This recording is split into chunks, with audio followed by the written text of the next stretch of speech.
all Paul. good. It's all good.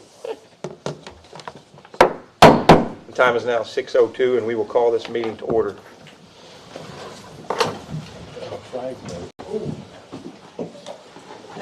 Pretend there's flags. Oh, the flags are not here? I'll get over this. Okay. With corporate. Let us pray. Thank you, Father, for the opportunity to come together for the work of the running of this city. As we go through this meeting, we ask you to guide us and grant us wisdom. Thank you for all you have given us, and we ask that you remain foremost in our hearts. In Jesus' name we pray. Amen. Amen. Give me just a second. Yes, sir. Need some help? Sorry. Probably. Yeah, You need help? I got a I'm sorry. Oh, there's one. Don't hit the TV. Are they on the right side? Nah, it's on the wrong side. Yeah. Here comes the other one. Go in front, put on. Hold on, chief. Okay.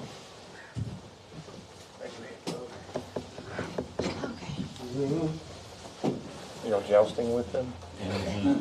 Tell what Don't happens hit at the lunchtime TV. around here. It looks like Texas lost. Okay.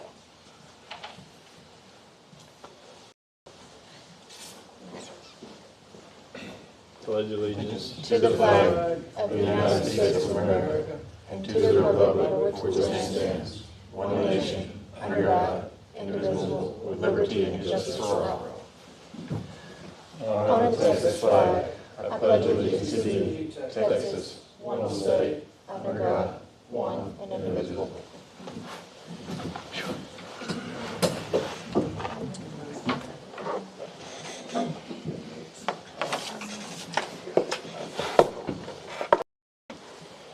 Okay, let the record reflect Ms. Reynolds and Councilmember Challenger are not present currently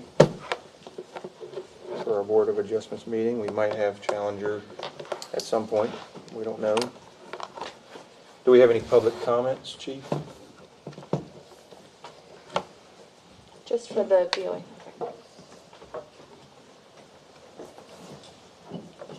Okay, moving on to the consent agenda, approval of minutes from meeting held October 9th, 2023. Make a motion to approve the consent agenda. Do we have a second? I'll second. Okay, all in favor? Aye. Let the record reflect, the motion carries. Moving on to discussion and action items. Discuss and consider an application for a variance to allow an accessory structure, an RV carport, to be within the setbacks as requested by Clinton and Darian Warren.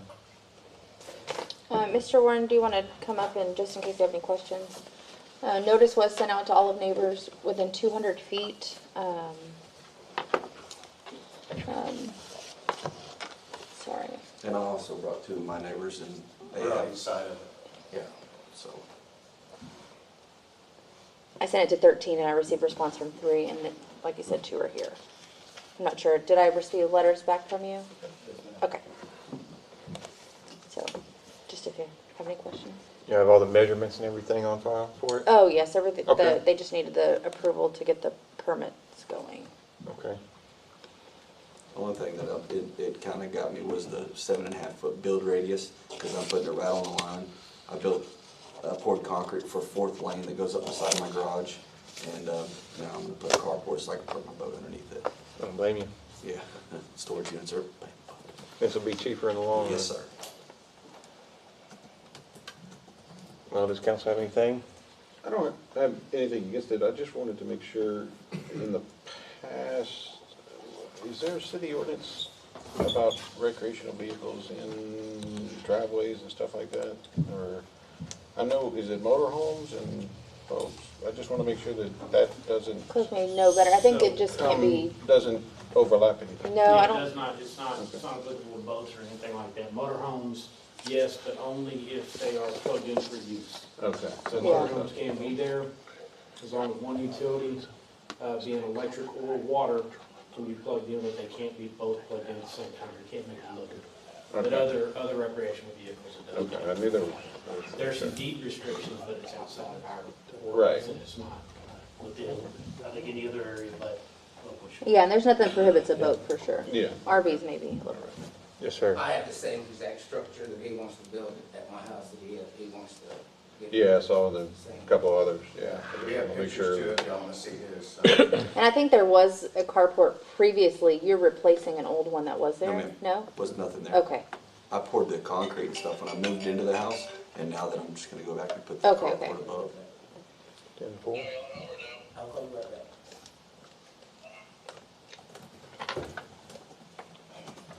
Does anyone wish to make a motion? I'll make a motion to approve the variance to allow the accessory structure to be within the setbacks as requested by Clinton and Darien one. I'll second. Okay, all in favor? Aye. Okay, let the record reflect, the motion carries. Thanks, sir. all right. Thank y'all.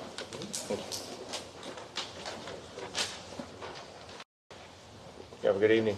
Thank you. Thank y'all. We'll wait a couple minutes. Okay, the time is now 6:08, and this Board of Adjustments meeting is adjourned.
Whenever you'd like to get started.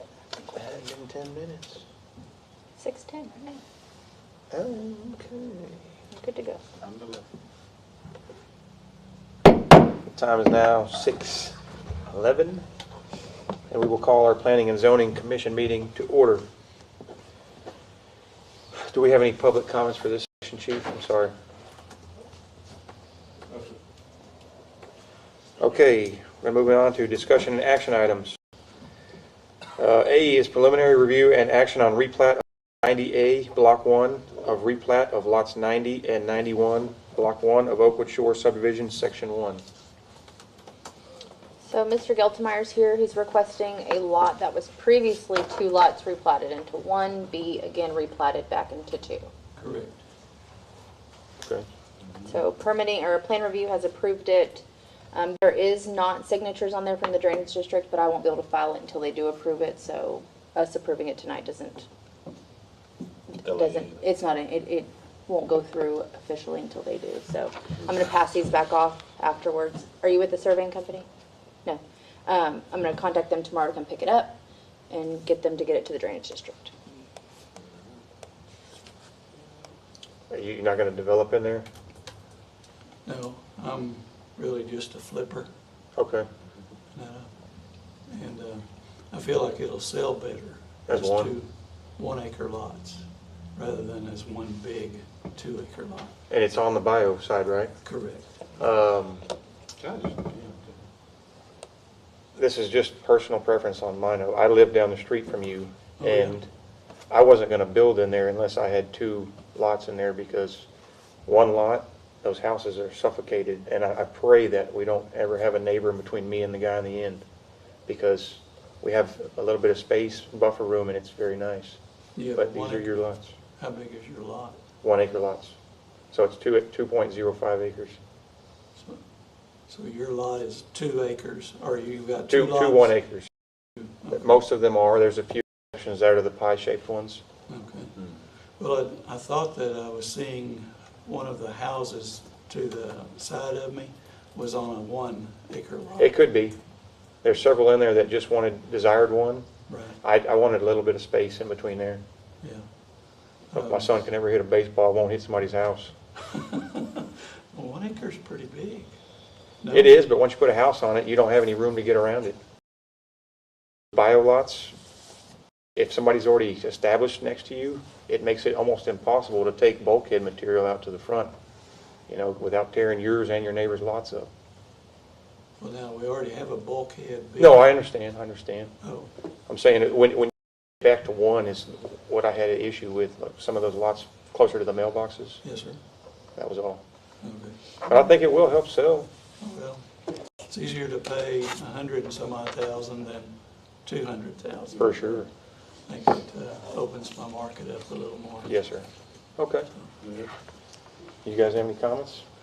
No, so pretty cut and dry. So, Anyone wish to make a motion?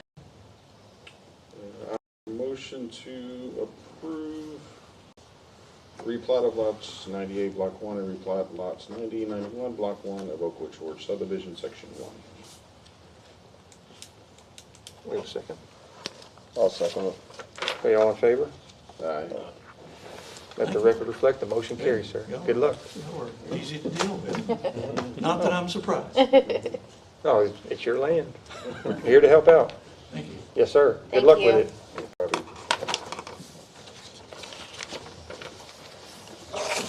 Okay, the time is now 6:15 and this meeting is adjourned. You have a good day, gentlemen.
I could have got the meeting fixed.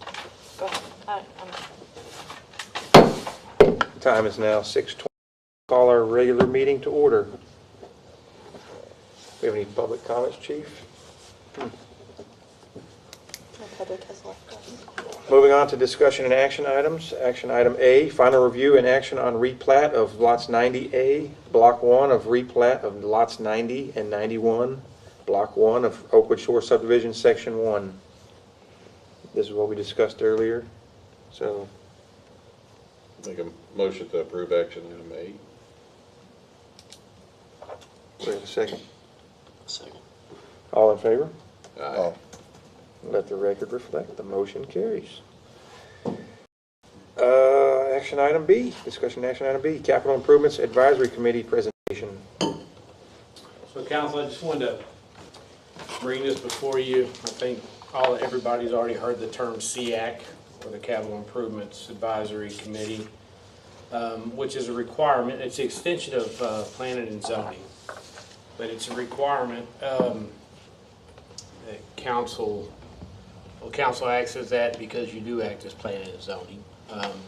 But for the impact fee review that's coming up, the CAC is a requirement by local government code.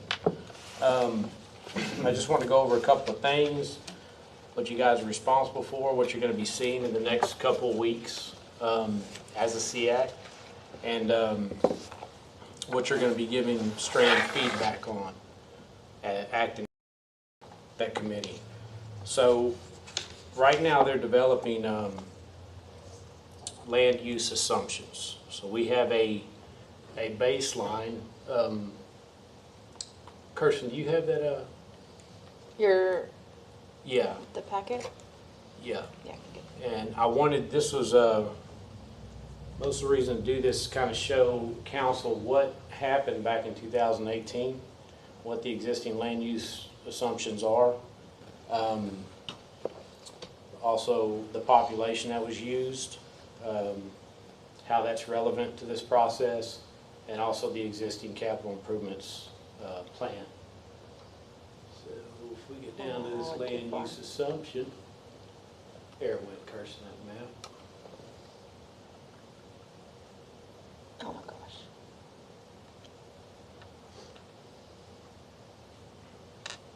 Oh, what is going on? It's like freezing on me.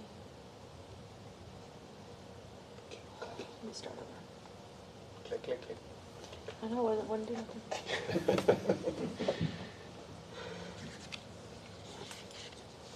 I'm not a fan of this new Adobe. I can't see because of the flag. Oh. Sorry. Yeah, I think you can keep scrolling down. What I need is the flag to zoom out. There you go. Okay. I'm good now. That better? Yep. Okay. There we go. Let me zoom in now. So this is the current land use assumption map. This was developed by council back in 2018. The only two parcels we have now that are not going to be applicable here is going to be these two yellows right here. One is going to be, I guess, Creek Bend and Marquis of Magnolia. The rest of them are the same. So right now they have the 1,000 acres across the street labeled as mixed use. That's the brown color. Also, you see the northern part towards 288, 2004, all mixed use. Of course, the red is commercial. That's how it's still zoned to this day, if I'm not mistaken. And the yellow that you see in the northwest over here was in there because the developer that developed Creek Bend looked to continue to develop down this area at that time. So that section of land was going to be single-family residential and was also going to be annexed into the city. So that's kind of how it sits right now. They're gonna start with this base layout here, and when they talk with council, I think this is going to be on the 17th during our initial budget presentation. They're going to go over this and probably ask you if you have any opinions on this map and make any changes or take any suggestions that y'all might have. So the, sorry, where I was going. Okay, so past the land use assumptions, we get into population. Population is something else we're working through. We've run into a little bit of a hurdle. Population, I guess, is tricky for the purposes of impact fee schedules. Our population, according to the census, is about 4,300. We do not believe this to be correct or accurate. The census is a voluntary thing. And also, when we look at population, we want to be as accurate as possible, but we also want it reflective of future impacts on the water system. We want to try to achieve two goals here. TCEQ has our population right at about 7,400 on Drinking Water Watch. We believe that's a little excessive. And really what that does is that takes a state average of 2.83 people per home, which is the average in Texas, and it multiplies that across our total connection count. But our total connection count entails institutional, which are schools, commercial, industrial, which is also commercial. So we have several connections that are not applicable to somebody staying there 24 hours a day. So what we've done is we've taken the single-family residence and the multifamily. We come up with a population of about 6,900, 6,960. And that's the number we're going with now, and I want council to understand our methodology when Strand comes up and presents that number, because it is different from one, what the census says, two, what TCEQ says, and three, what Freeze and Nichols originally said in their first study. But we believe that that's as close as we can get to accurate. So that being said, that we'll discuss population as well. I want to move on to the existing capital improvement plan. Oh yeah, scroll down. That's a neat table, real quick. I'm sorry, back up, Kirsten. Yeah, go, there you go. Y'all look at that. That was the estimated population since 2010. So you got 2017 at 32.1%. That's what bought y'all the North Water Plant right here. Was that growth? So yeah, that was the two apartment complexes. So our estimated growth is probably going to be somewhere in the vicinity of 4.5 to 6.5. Okay, Kirsten, you can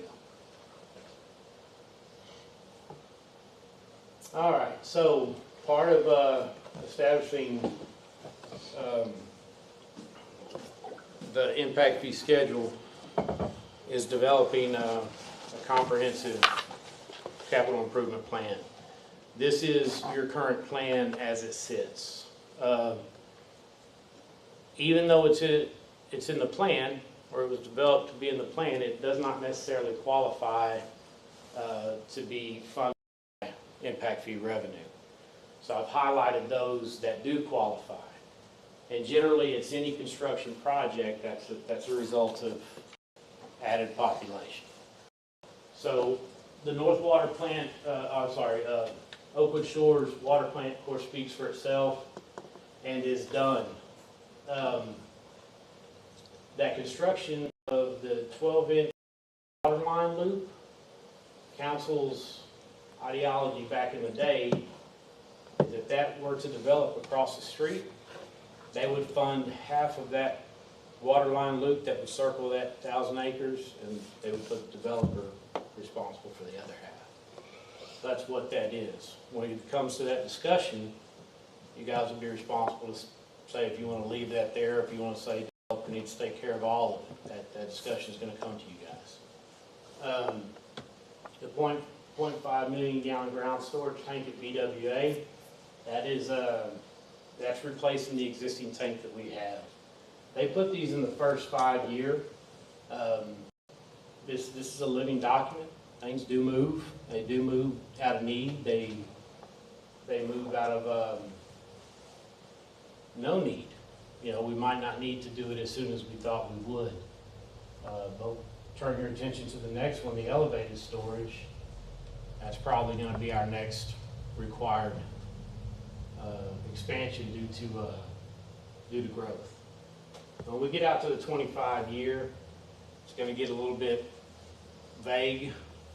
It's not vague, I guess. It's very much subject to change. So a lot of those raise the elevated storage tanks. That was just to provide more static pressure throughout distribution. Additional 650 GPM of pumping. That's because you have to have the high service pumps. So if you have a population over, I think it's 1,001. You have to have the high service pumps. And the 330 gallon tank, that is replacing what's being suggested to be constructed new in the first 5 years there. So that's just a replacement tank.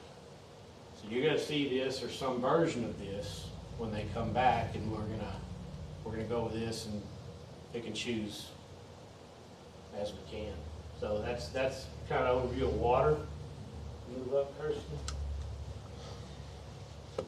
Back up. I'm sorry, down. All right, this is wastewater right here. You notice number one, that's been kind of talk of the town since we started.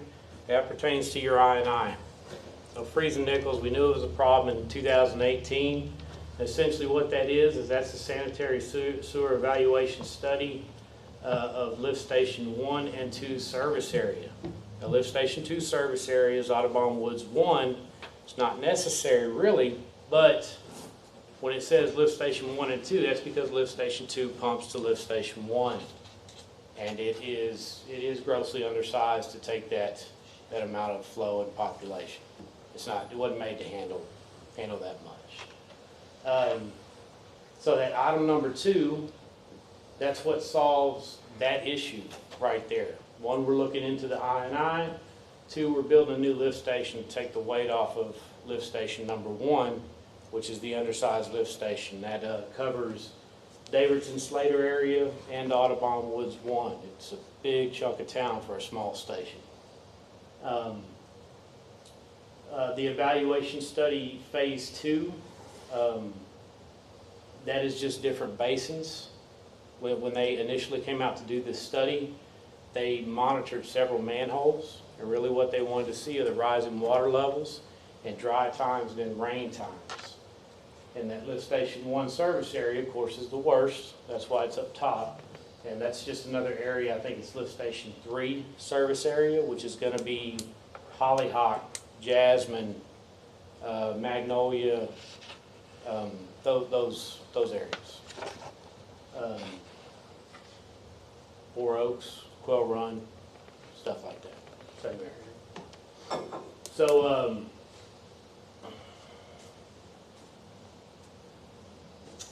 in the year 10, that $13 million price tag you see, that wastewater treatment facility, I want council to understand that treatment facility was a suggestion based on that is the timing that they thought it would take for us to get towards the 75th percentile of our current wastewater treatment plant. And we would then have 2 options. We would have to come in for 25% of an expansion of the existing plant, or we could take our share, our 25% share, sell it back to Clute, take that revenue, and build a new plant that would serve just Richwood. So it's just it's an option. Either way, when we get to that point, it's going to be expensive. We can't tell you how expensive. Probably not $13 million expensive, but it might be half or better of that. When you go and expand the wastewater treatment plants, it's going to get costly. So The transfer system, lift station 6, what that's illustrating taking our main lift station that takes wastewater out of town and turning it 180 degrees to take it to the new wastewater treatment plant. So that's just kind of a coupled project with that plan. Another sanitary sewer evaluation, in the lift station 3 capacity expansion. Lift station 3 is the one over by the other tower on the other side of town, and it's based on the flows. That's all it is. There's your expansion down there at the bottom for the wastewater treatment plant. It is an estimate and really shooting from the hip. I think that was based on so 1.5 million gallon per day capacity. We don't truly know where that number is going to land because Clute is developing a far different rate than what we are. I don't know how much more developable property they do have, but we know that ours is on septic, which is Oakwood Shores. We don't have much more that we can develop and put on the system without expanding, unless we're talking about 1,000 acres across the street. We get into serious expansion then. And everything you see down at the bottom, developer projects pertains to 1,000 acres across the street. So it's their gravity lines, force mains, stuff like that. That is kind of how our kind of overview of the existing capital improvement plan. Like I said, it is going to change. I'm sure it's going to change, and a lot of it's going to have to do with your guys' suggestions on how we approach, first of all, land use assumptions and how we approach projects to deal with that land that has not been developed yet. So, do you have any questions about this? I know it's a lot of information. I just want to give you guys an overview before Strand steps in front of you and starts asking you to make decisions.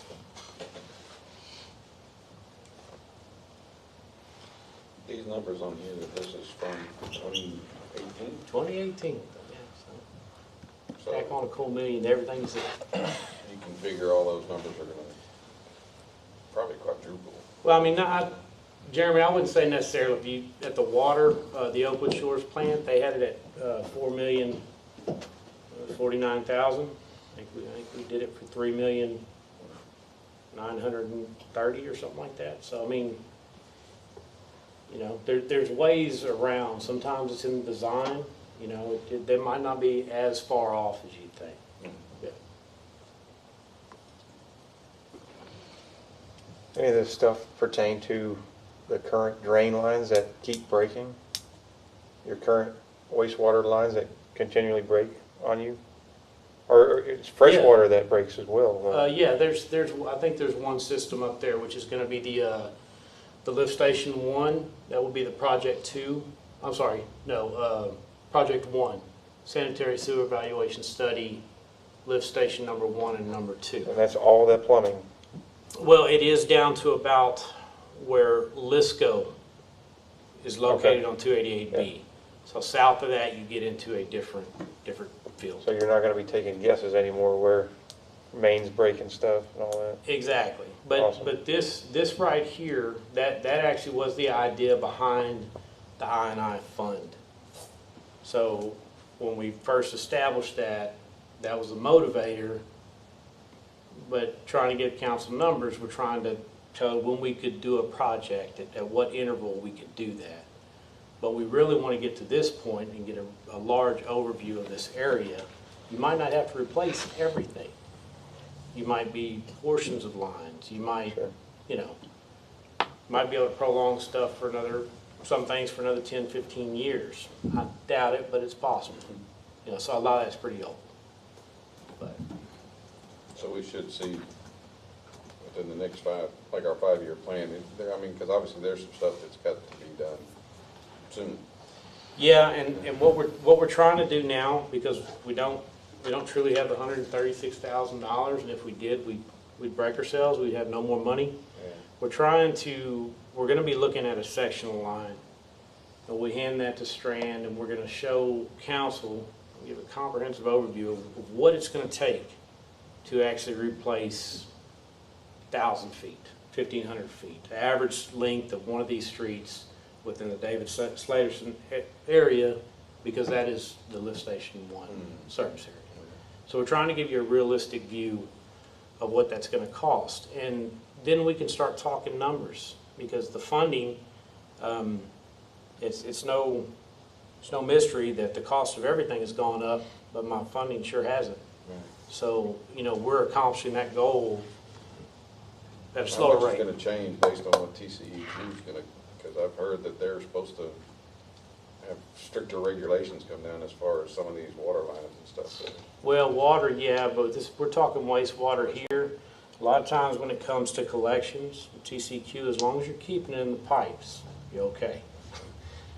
It really boils down to, it's about that simple.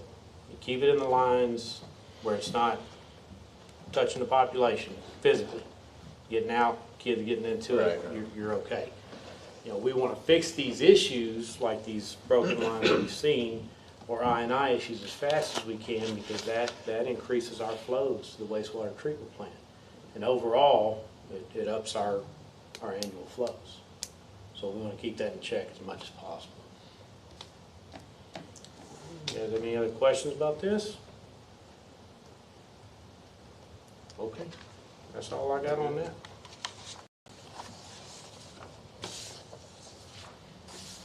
So do we need to, oh no, that was a presentation, sorry. Yeah, nice. No action for me tonight. Oh, yeah, we do.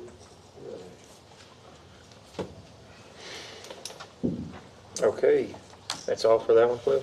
Yes, sir. Okay, discussion and action item C, discussion and consider appointment of Capital Improvement Advisory Committee volunteer member. Okay, so the local government code also requires with the SEAC that you have a voting member that it has no political affiliation, but they have to be from the real estate, building, or development industries. So I reached out. We talked about this briefly in the last council meeting and asked for suggestions from council, but I reached out to Dina Pate, who's an Oakwood Shores resident, agent for Caldwell Baker. She seemed extremely interested. I did pre-qualify her to a large degree, to the best of my ability, talking to people that have personal relationships with her, worked with her on the other side, selling and buying. She seemed to be a solid individual, and also she expressed interest in this, in participating as a voting member of the SEAC, and was interested in how impact fees could potentially affect her industry here and in other markets. So I'm just bringing Dina to y'all. The volunteer has to be appointed, and asking council to appoint Dina as the community member of the SEAC. Does she need to be present for this? No. Okay. Well, we need a motion for this? Yes, sir. Please. Anyone wish to make one? So the ballot, I just want to make sure. It's just, they have to be in the real estate industry, right? On that? They do. Okay. Yeah, it's gotta be real estate, sales, building, development. Right, gotcha. Yeah, I know Dina. Dina's pretty straightforward. She's good. She's been doing it a long time. So, are we okay? There was nothing like, we didn't have to advertise or say, you know, want volunteers or? No, we just have to meet the local government code requirement that we do have a community member that's non-politically affiliated, but has affiliation with the real estate, building, or development industries. I think it's worded almost specifically like that. Gotcha. Let's see, I will make a motion to appoint Dina Pate as Capital Improvement Advisory Committee volunteer member. I'll second. Okay, all in favor? Aye. That was all three? Yep, aye. All right, let the record reflect, Ms. Pate has been appointed as our Capital Improvement Advisory Committee volunteer. Thank you. Thank you, Ms. Pate, if you're watching. Okay, discussion action item D, discussion regarding GIS mapping system. And I guess Cliff is back up. Yeah, I just wanted to, we had, council approved, the development of GIS mapping system for the city of Richwood. So council, I kind of show them what it's all about. And that's what this is about. This little quick demo won't take long time. Oh, one of our council members would have loved this. He's not here.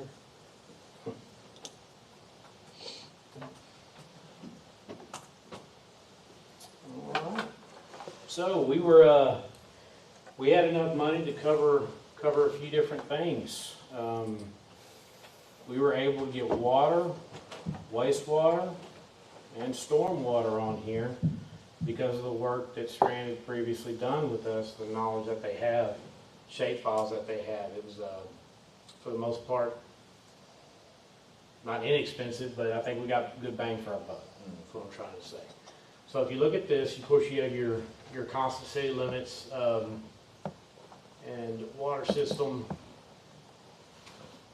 Take a look at that, and it comes alive and populates. So this is I want to show you guys exactly the reason why we wanted this system.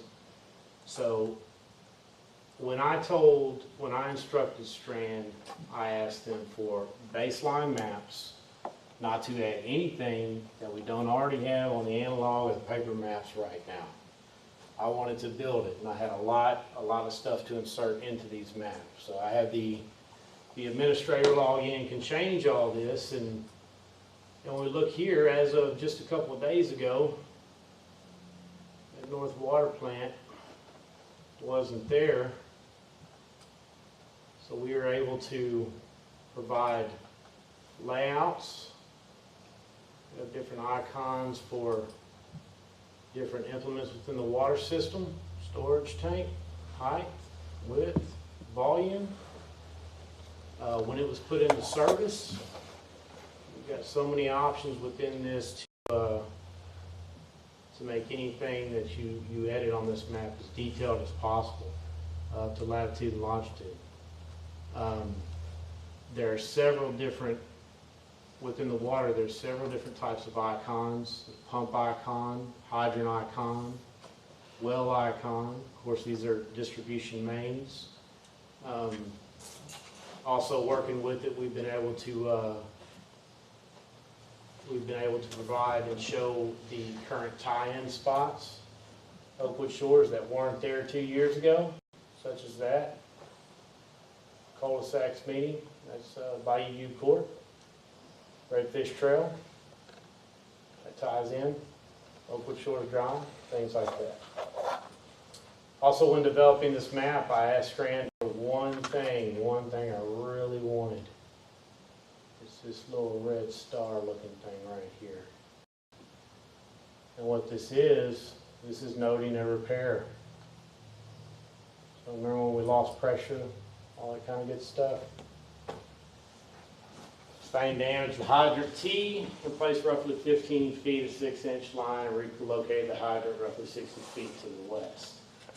So this repair icon, I can edit this map, and we got about 2 years that we're going to put on there. And this is something we're going to want council to understand. Some of these water lines, like you were talking about, Jeremy, you're going to start seeing these water lines 1,000 feet that have 60 clamps on it. You know, it starts getting a bit ridiculous, and when you start making these repairs, you're not making repairs, you're repairing repairs. And, you know, at some point in time, you know, we have to start replacing this old infrastructure. Water as well as wastewater. We do our best. I know we all do. But, you know, it's important for council to know that some of these water lines have been in service over 50 years. Some of them closer to 60 years. And the infrastructure, especially the physical makeup of this infrastructure, is not made for shifting ground such as that. And we have probably And some of these lines, we probably have as much, if not more material than what it would cost just to rebuild it. So those are things that we'll be able to show council, but we'll also be able to start correcting some of these positions of these valves, date these hydrants. Every one of these, or most of them, have no information whatsoever. And this is a plan for the future for Public Works, because the city of Richwood really has no preventative maintenance plan for valves and hydrants. We don't have the people to accomplish it. On the wastewater side, pumps and motors as well. It's just, we just don't have the folks. But we're trying, and as we get into this, we'll get more detailed information on this, not just what they are, but their service capacity as well. If they work, partially work, so on and so forth. And as we build these maps, they will be crucial for people coming once y'all run me off.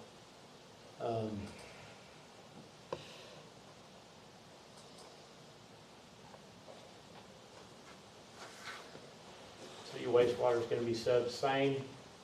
I haven't touched this map, y'all forgive me, I haven't gotten there yet. But the good thing is it shows direction of flow. We can highlight service areas. It shows direction of flow. It shows location of your existing lift stations. And these brown lines indicate force mains rather than gravity. So all this is under, everything that's brown is under pumped influence, and shows you where it discharges. So on and so forth. This is good stuff. This is really, we'll be able to start putting pump information within this. What kind of pumps we're running, what horsepower, what year they were bought, how many years they've been in service, so on and so forth. So, and then stormwater is going to look somewhat the same way. That's Richwood's entire stormwater system. And it also is going to show you direction of flow. There is some we're going to have to fill in here.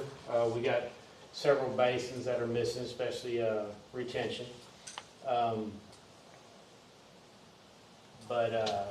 Drain channels, this is something I added just a couple weeks ago, are not illustrated. So we got some work to do, but we have an overview when we have the funds and ambition to expand next upon the suggestions within the stormwater master plan that was completed by Strand.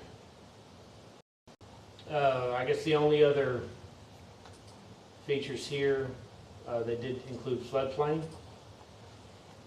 which is the existing FEMA. I guess this is going to be the AE zones designated by FEMA, and shows you their impacts. Give me right in here.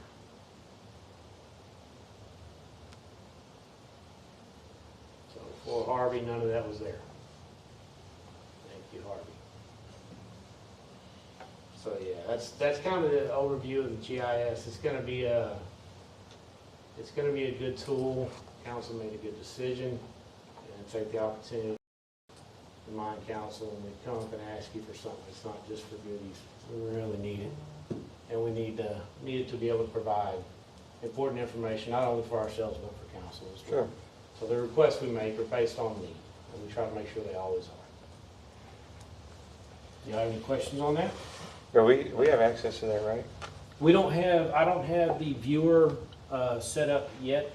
Kirsten and I were just talking about that and how we're going to work that out. We'd like to get it on the website, but generally there's a viewer license and administrator's license. The viewer license, it's probably going to be an overview of the map posted somewhere so you could view it online, but you might not be able to do all of that. I know BCAT has a very interactive map like that. Yeah. That's what we're gonna look at, see if the viewer license allows us to To do. Yeah, just post something that gets you this, or if we have to just update, I don't download know. a map. I don't know what's going to happen if I I'll have got, to look into it. 50 people trying to look at it at one time. I don't know if it was designed for that, but You mean them? Yes.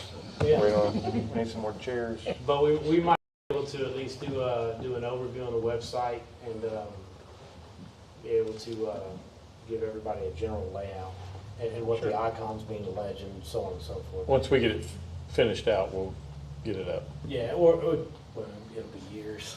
Or, As we update it, Yeah. maybe Yeah. like once a quarter, update the map or something like that. But yeah, we're gonna figure that out and I'll get back to you on Hopefully you don't have too many more stars pop up soon. that. I got 2 years to populate stars. We're gonna give you, that whole thing's gonna be a bunch of stars. Mother Russia. Except for this area here. We got a few out there. But this is just gonna be star country right in this area. Imagine so. Any other questions? Nothing, guys? Thank you. Yeah, very good. Gas and go on, I appreciate it. Killing my 17 minutes. And that's all for your GIS mapping, huh? Yes, sir. Awesome.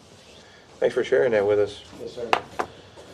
All right, moving on to discussion action item E, discuss adopting ordinance 516, amending section 6.4, burning within the city limits. Mayor, Council, bring us amending the ordinance for our burn permits. Basically, we need to add 2 words, fire marshal. Right now, the only people that can approve burn permits are the fire chief or their designee. May authorize in writing outdoor burning and land clearing provided by the Texas Commission of Environmental Quality are met, and the fire will be at least 300 feet from any structure. We have a hard time sometimes getting a hold of fire department to get burn permits issued, and it can linger for quite a while. And I think in the interest of moving these burn permits on, letting people do what they need to do, our fire marshal is a former fire chief as well, paid fire chief. Tons of experience. We need to add those 2 words. We can get the permit request, walk it down the hall, get it approved in 5 minutes. So we're requesting the amendment to that, just to add the 2 words fire marshal. Marcus will be taking over. He will be added to the list as well. I mean, Okay. it doesn't take any Yeah, we're not power taking away from any fire away, department, we're just- also allows Marcus to do it. Yeah. He's very appropriate for this position. Yes. It doesn't have any negative fallback on the city whatsoever. Nope.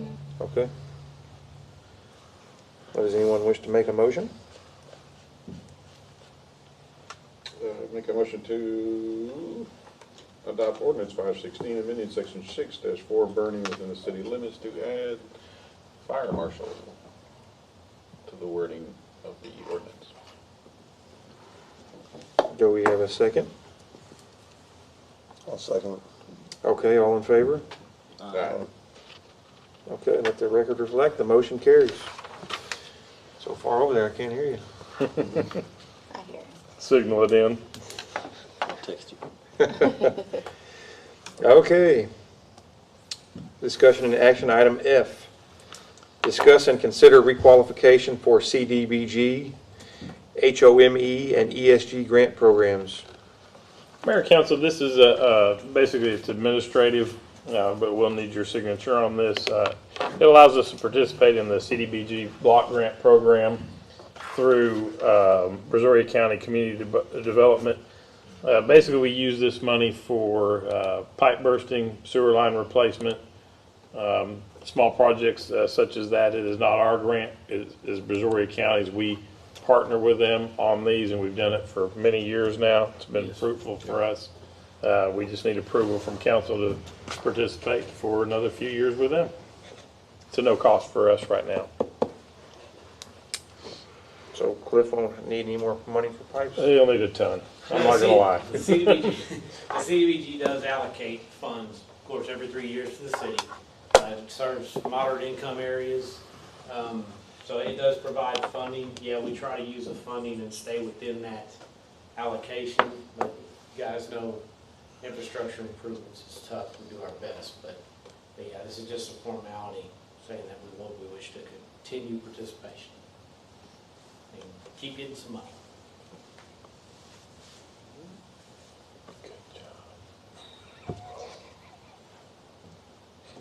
I'll make a motion to approve the requalification for CDBG home and ESG grant programs.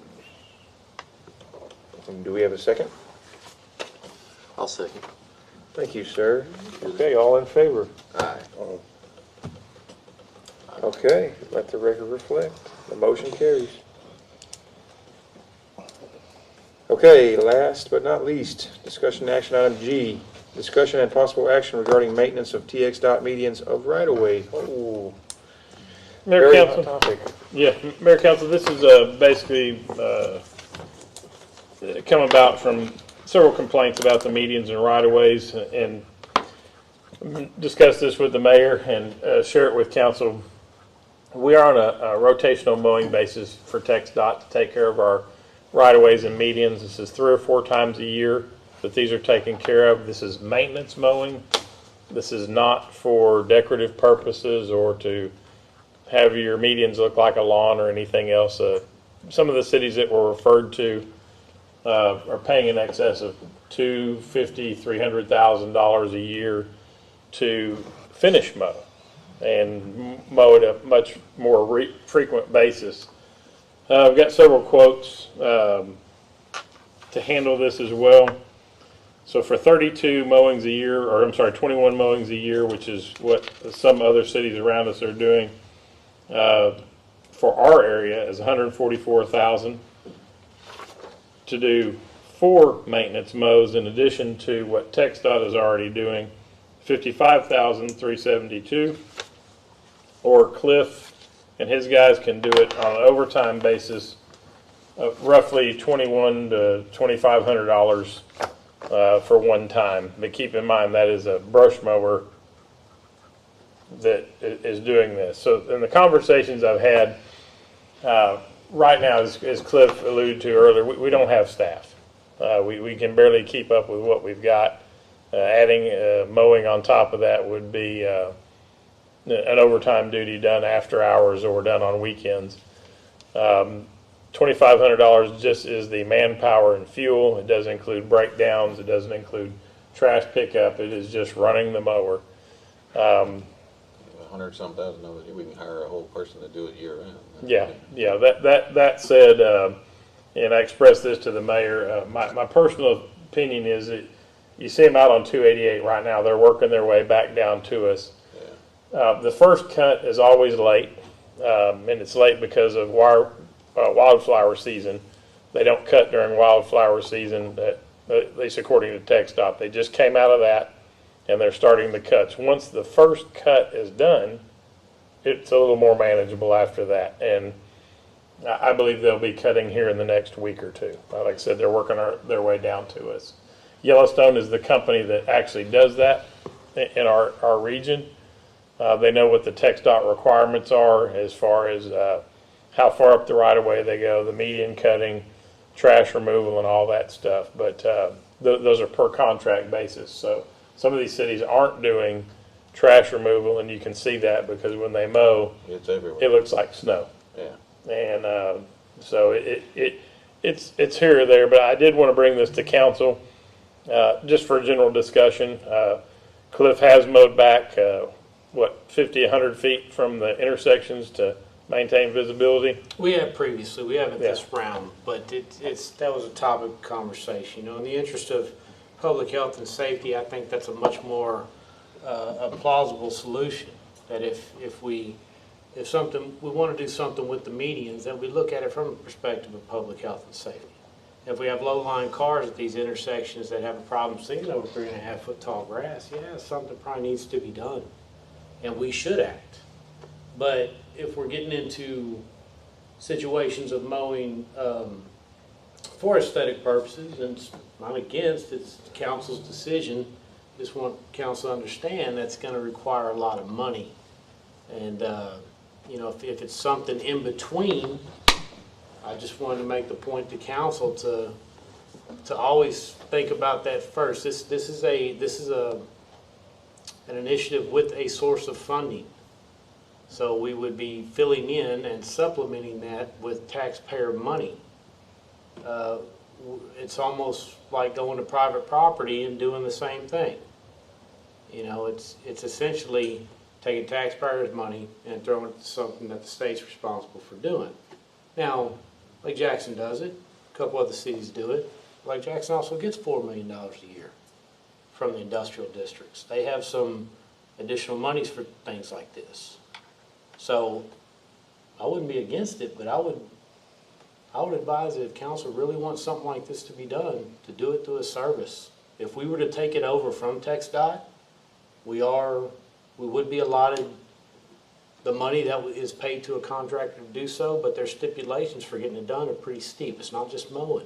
They require the trash pickup. They require from certain areas. And it's not a two-person job. They got crews of 8 and 10 out here picking up trash for 2 days before the mowers hit. It's serious. It's a lot of work. And, you know, I know there's a lot of comments online about ignorant comments about our mowers broke or what have you, and that has nothing to do with it. It's not our place to be out there. It's taxpayers' money paying for something that's already funded. But if council wishes to do so, you know, other cities do, but I would recommend you fund it through a private service. You're going to get a far better result. Believe me, the expectations that anybody has is probably something I cannot meet. And I won't be shy to say so. Give me a brush hog. Go to town after this meeting.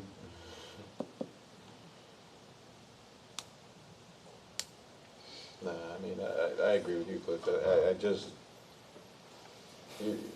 it's paid for already by the state, you know. And I look at it as if we contract it out or we pay for it, you're in a sense double paying for it, you know, tax dollars wise. You are. It's not a principalistic point of view. I understand the aesthetics looks of it, and I get, okay, health and safety, if something gets bad, you know.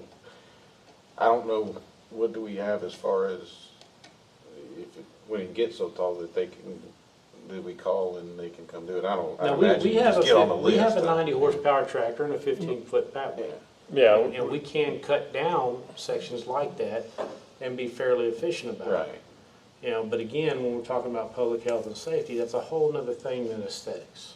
Right. And that seems to be the gap between the conversations here. Mm-hmm.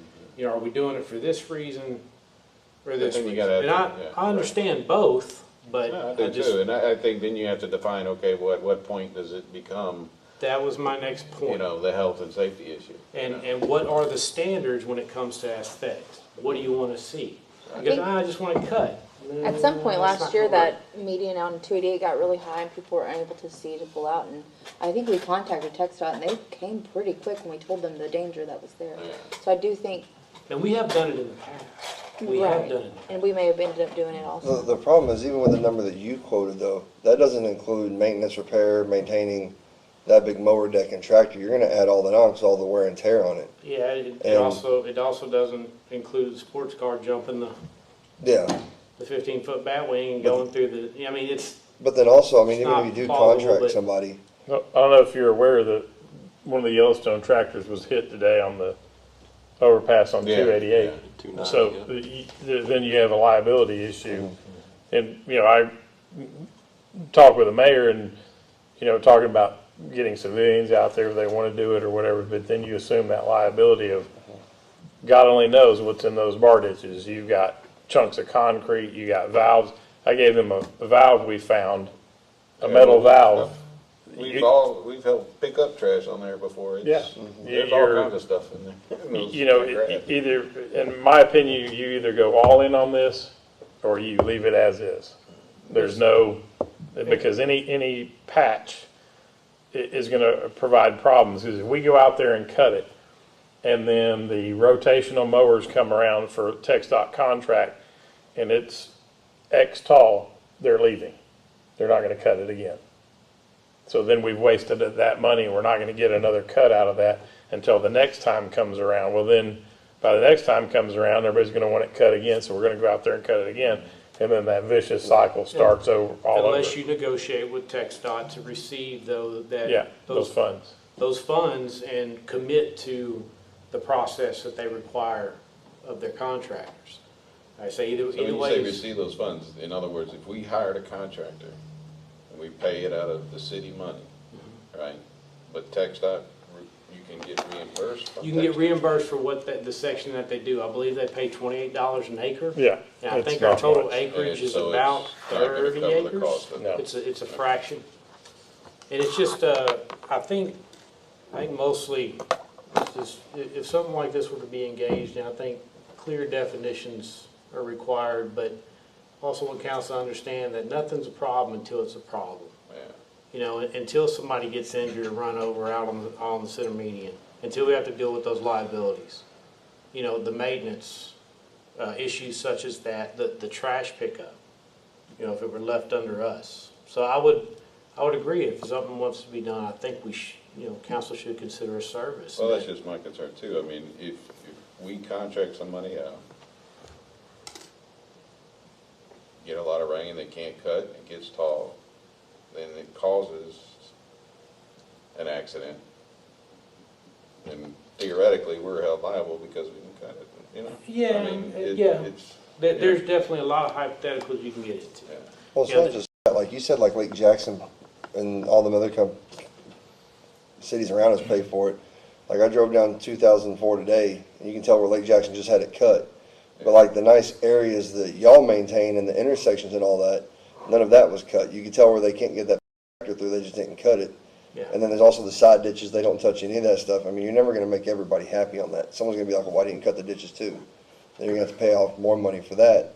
Well, You know? and that's why I say, you know, if we're gonna do something, I want it clearly defined. Yeah. What exactly is the expectation here? And, like I said, I think the expectation has a lot to do with aesthetics. And if that be the case, I think council would be far more benefited to release that responsibility to a hired contractor. Because I'm not gonna be able to Which one? achieve any goal Yeah, no, I don't that's think set it's, before me. no. Bigger? Yeah. right there. So, and that's, If we did it, it would definitely have to be a contract. I wouldn't, I think that would be council's best move regarding legal liabilities, job performance. but you can probably figure, what, 150 a year? Yeah, 144 a year. Also, can you only go with the one contractor, Yellowstone? I mean, No, you can get other bids. This is kind of giving you guys ideas. I can tell you that it's not gonna be $50,000, $60,000, $70,000 less. You know, it's pretty much a go. This contractor, the reason why we chose them is There's they're already a currently TxDOT permitted. contractor. so they have to be permitted through Texas. I'm sure they Well, have to be approved that, and somewhere. they've already got the equipment here. So anybody else that's gonna come in, say you get a local person or whatever, they're gonna have to hire the trash pickers, they're gonna have to hire this, they're gonna have to get the insurance requirements. We know they've got all that. So I just went to them and said, you know, economy of scale, they're already here. Right. They've already got the crews here, they've already got, so, yes, there are probably people with a batwing mower that would come out and do, oh, yeah, I'd cut that for $5,000, $6,000, sure. Who's gonna pick up the trash, who's gonna eat the liability, you know, then you get into all that and reliability issues, and this right now, we know they already work for TxDOT. Then they can work in conjunction with TxDOT on getting it done. This is just for discussion purposes. And I never anyway. want to sit here and tell council no about anything. I want to try to make anything happen that council wants to happen, but I need council to understand the requests need to be reasonable. And full-on maintenance of those medians right now are just not reasonable for in-house staff. And I don't think they're reasonable for anybody else based on safety aspects, legal liabilities. That's my opinion. And I will do anything that y'all want me to do. I think for now, you leave it as it is. I mean, it would be something maybe we could shoot for in the future, but in my opinion, there's too many other That's a capital improve, I'm capital sorry. I things just wanted to that get up and need to happen. offer my you know. opinion on it. What else do we have that batwing for? Is it just for that purpose? No, we have it for all the 6, 7 retention ponds, the drainage right-of-ways. Yeah, because like. Don't you have that Alto's mower now that takes care of that? The what? That mower that's on tracks, that ride lawn mower? That's for the steep side. Oh, that's for the rehabilitated drainage where we redid those slopes. We're trying to put the tractor on there and destroy those slopes. But we still have plenty of drainage right away and retention ponds where that tractor is equipment. That's why. we got- Fill her up, I'm going out there.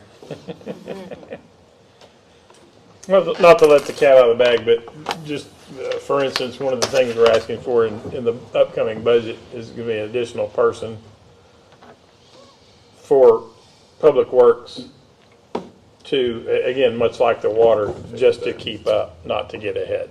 And that cost is this cost, so comparatively. And that's to keep us within TCEQ compliance for testing and so on. So that's, A teaser for next week. yes, teaser for next week. Let the cat out of the bag. Do you think we could, I don't know, is it worth throwing that in the budget just to see how it would? You can discuss anything you want next week. Okay. Yeah, it's just a reoccurring cost of 140 grand a year. Yeah, You know, think about, that's a pretty big punch. no, I'm not saying, I'm just curious.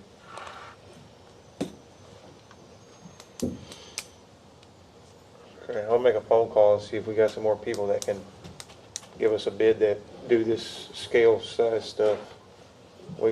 Paul and I But I both know think, I someone. mean, you definitely have to do the cleanup and all that. Yes. Otherwise, if you're not gonna do it, it's either gotta be, like you said, done right way, all the way. Correct. Or not We- at we- all. Yeah. Know of an individual that has a pretty large landscaping company down here that has the manpower that can tackle it. Mike, I'll make sure you get the insurance requirements, okay? Yes, sir. Send those to you. I mean, I'll direct him right to you. So if he has it, entertain a bid. If not, close the door on it. Oh, okay, yeah, that's great, that's fine. Appreciate it. Okay, the time is now 7:17, and we're gonna close this to executive session. Back to the chambers. I think this is a record. On the 17th. You got a whole packet? No, this will be 6 super quick.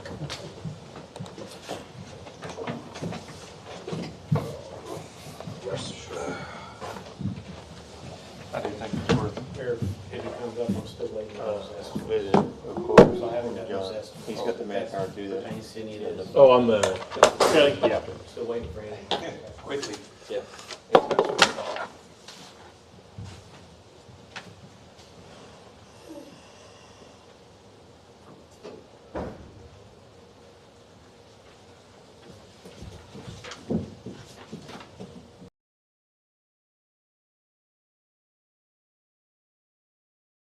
He's going to hell all the time. What's that daylight? Still daylight. Oh my goodness. But the night it's still young, Cliff still needs to give a report. Oh, yeah, that's gonna be. Oh, my goodness. Sorry, y'all about to get some reverb there. So like all I'll this. do that one. All cleared up. But there's actually, that picture of the Hey. See how close it is right here? This is owned by somebody, and then there's the drainage ditch. But where it's owned, right there, that strip, nobody. Has anybody been out there? No. Insane. That made me think about kind of Right. moving that fence around and you know, worst case, you know, just at least build it yourself in worst case Yeah. scenario, move it. You know. Oh, I've got it for 10 years, so. Well, maybe you got Man.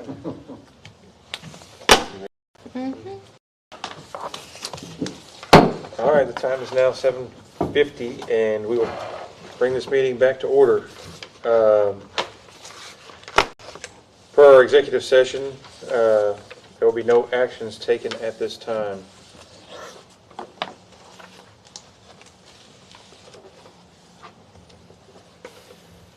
All right, next up is capital improvement projects update. So it's, before I hit the list, I want to start out with well six, and included in the reports that, you know, we were pulling sand from one of our wells. We called in a contractor, being Felder Water Works, to CCTV survey the well casing. The well screen is on the outside of the casing. And the screen runs from about 305 feet to 327. The total depth of the well is 330. We hit, I'm sorry, 300 feet to 327 feet is the screen. We hit compacted sand at about 305. They took action to get that sand out of there. They had to rehab the well due to calcification, buildup, hardness within the perforations of the casing, where water comes through the gravel pack screen and the casing sucked up and put into distribution. Once they rehabbed it, they resurveyed it, and there's no problem with the screen, thank goodness, because replacing a screen is 60% of the cost of a new well. So what we think happened is that the well, the perforations within that casing became so encrusted that you had your pump pulling from a hole that's supposed to be this big, a series of hundreds of them, to a series of hundreds of holes that were this big. Created vacuum, an intense vacuum that was pulling fine sand through the gravel pack. So they did a 10-hour run test on it. They're seeing no sand after it's been rehabbed. But in that process, pumping for the time that we did with the well in that condition, the pump was damaged. The pump had to be replaced, and the suction pipe had to be replaced. We have rust developing on the threads. It's a 6-inch galvanized pipe. We don't do stainless for a reason, because that would triple the cost of the well. So for anybody asks that, that's why we don't do it. And once you start rust, you start pitting. Once you start pitting, you can harbor bacteria within that suction pipe. We've been through it already with wells 3 and 4 at the South Water Plant. So we don't want to get to that position again. When you start harboring bacteria within the piping, it gets into your system. For any reason you get a chlorine residual low enough, not below the minimum, but low enough, might not kill it, and you start popping throughout the system. Causes lots of problems. So anyway, they have the new pump, the new piping on order. I need to get an exact date to try to get a date to cover, but hopefully by next week it'll be back in service. To contend with this issue, you guys will see money in the budget for well rehabilitation and preventative maintenance. It's something we tried to get in there a few years ago. We've been trying to get the budget right for the past 3 to 4. It's been one of those things where I've really assumed all the responsibility. I should have stuck the number in there. This is what it's for. If somebody took it out, it's your problem. But I didn't, and I should have. But it is in there now, and we plan to keep up with those. And that's all I have to say about that one. On those wells, do you think so like going forward, that's what you're saying, you have the budget and for the maintenance, how do they maintain, you have to like take that out every time to clean the screen? Yeah, that's part of CCTV surveying the well, because it's not the suction pipe you're looking at, it's the casing. Right. That's where your water permeates through. Yeah. So they pull all that, they survey it, they rehab it if necessary, and put it back into service as long as there's nothing else wrong. Rust in the suction piping, well, pump's not damaged as long as everything's okay. This one had been pumping sand, and your stack of impellers inside that pump were just chewed up. Yeah. They'd been pumping it long enough. We weren't aware because we didn't lose that much performance out of the well. Maybe 50, 70 gallons a minute, but when you're pumping 500 or 550. Should we go deeper with it? Will we get better? We can't. You can't? No, we can't. We have a certain area which we need to pump from down here on the Gulf Coast. Much deeper than that, you start getting into brine water, like BWA, and you have to start treating that very different. So yeah, in that sweet spot, about 300 feet is where we need to pump from, is where we get quality water down here. So the ARPA project, the South Water Pump booster station discharge piping has all been tied in. The pumps are set. The suction piping has all been tied into the main header. As of right now, we have everything set up where we could run off the new pumps or the old pumps, and we have a startup schedule for the 12th to test everything. Once we have all the new pumps up and running, we're liking what we see, they'll make the final disconnection of the old pumps to the existing water line, and we'll switch to the new. We want to let it, we're definitely going to watch it for a few years. You always got bugs, you're going to work out, but that's kind of where we're at with that. The generator portion of the ARPA pre-construction meeting was on 5/23. Strand's currently reviewing shop drawings. The generators sometimes are the issue, the lead times on the generators. It's not so much the generators, it's the parts that go with the generators, the computers, control panels, so on and so forth. The units are there, but sometimes the electronics take a little bit. They assured me that, you know, sometimes they're going to give you, or a lot of times they're going to give you long times, maybe in excess of 8 months. But they've been seeing sometimes 6-week turnarounds. They said it's hit and miss. So we'll get going on as quick as we can. Yeah.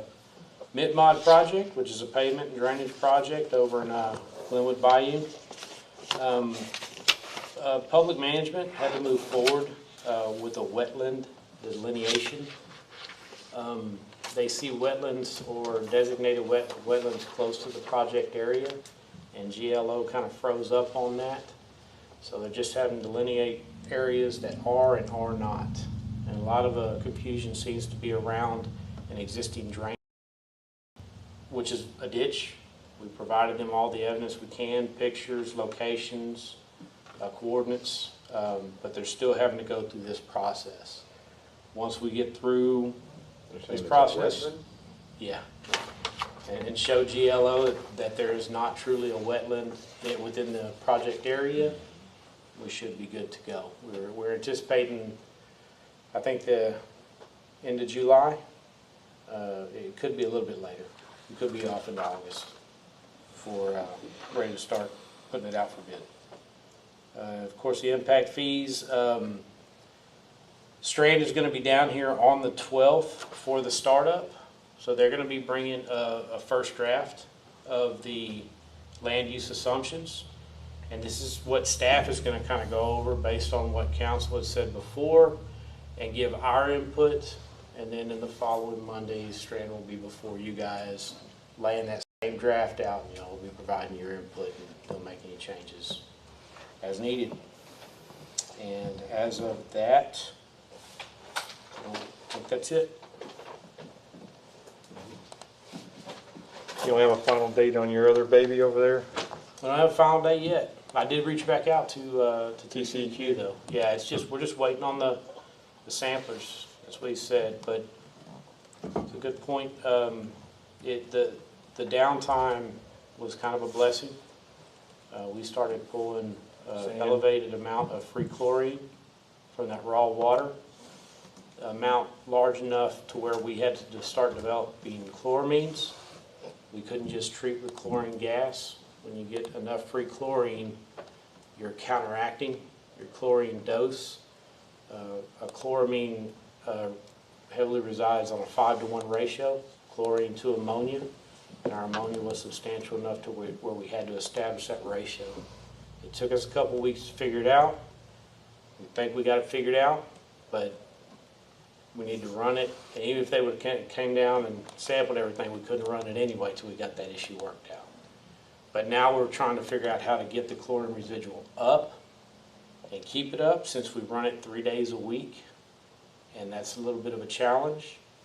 The retention time, chlorine residual is naturally going to dissipate, so we're trying to figure out if we're going to be able to stay on just chlorine gas, or if the ammonia concentrations are substantial enough to where we're going to have to start adding ammonia to maintain that 5-to-1 with higher doses of both. So if we do that, we're starting to change treatment processes, and that's a whole nother paint job on things. But So for the people listening, what do you think your time frame is? Has this been 2 years now? oh no. Longer than that? No, temporary approval for the well. No, I'm saying before you could put this baby to bed and not have to go out there besides check on things. I would hope by the end of summer. I mean, but it's really on TCEQ, Yeah. you know.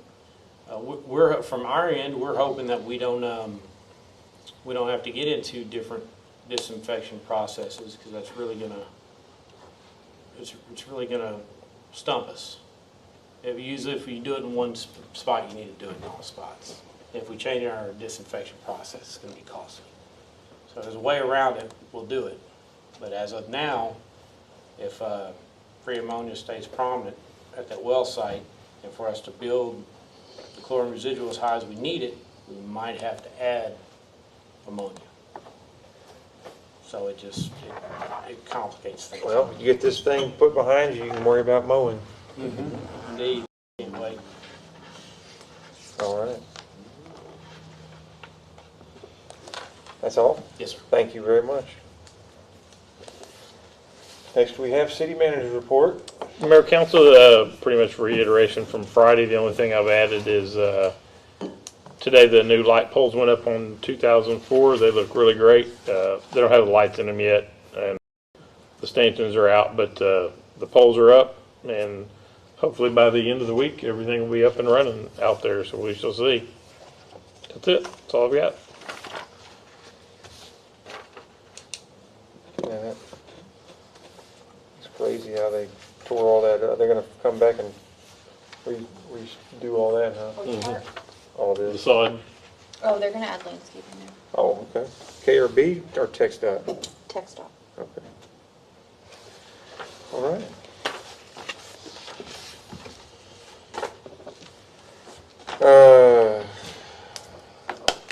Councilmember Stallberg, do you have anything to add?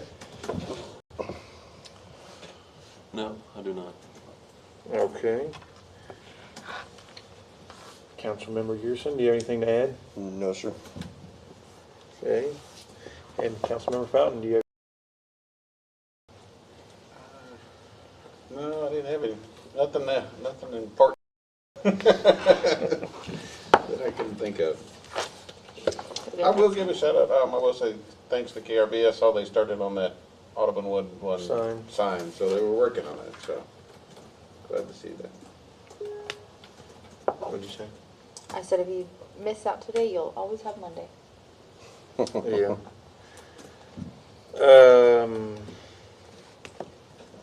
The only thing I really have to add is,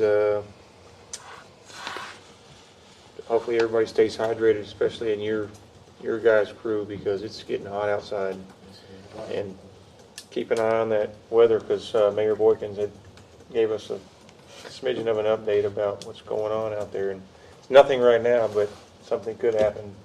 So hopefully it doesn't.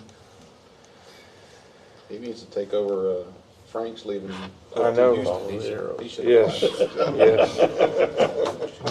If you're going snapper fishing, go down. Other than that, I think that's about it. Do we have any items of community interest? All-American Night, July 5th, 6 to 9 p.m. Everybody be there. It's out on Facebook, website, Twitter or X. It's everywhere. And then also we'll be closing City Hall on August the 5th for maintenance. That's a Monday, but we need city staff here. We'll be in the building, but the doors will be closed, so we got maintenance to do on the building. On August the 5th, we'll put the notices out for that as well. And that's all I've got. All right. Do we have any future agenda items to add? Bring in interlocal with the health department. Yeah. And that's it for now? Mm-hmm. Workshop on 6/17 at 6 p.m. We will see everybody there. Okay. There'll also be a SEAC meeting, Yes. hopefully before that. Yeah, free workshop. You said 6 to 9 p.m. is all American hang out? Okay. Time is now 8:05 and no other agenda items to discuss. This meeting is adjourned. 17 minutes.